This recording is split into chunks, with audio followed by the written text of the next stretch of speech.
श्री रामचंद्र ब्याहन चलन, जब श्री रामचंद्र ब्याहन चलन, अरे बाल भजन सहनाई रे लालनवा, अरे बार भजन सहनाई रे लालनवा, बारी भजन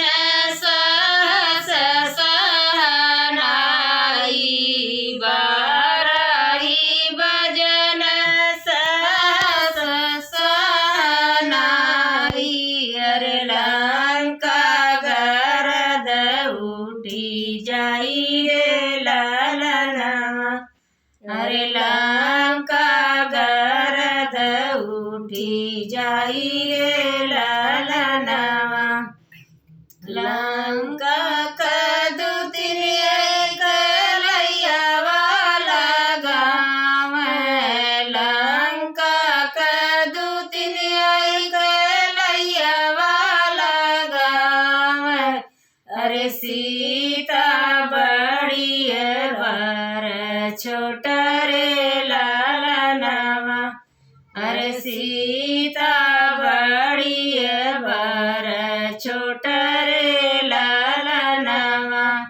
तोहके मद बचरिया हाथ कया मुठिया, तोहके मद बचरिया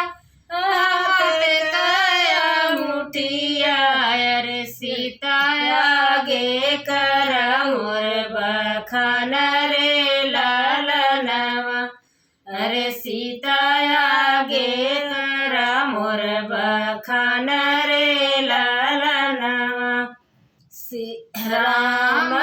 का पीठ जैसे धोबिया का पाटा, राम का पीठ जैसे धोबिया का पाटा,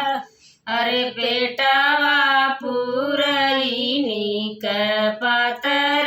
लालनवा, अरे पेटवा पुरैनी का पातर लालनवा, राम का जंग जैसे केदरी का थामा, राम का जंग जैसे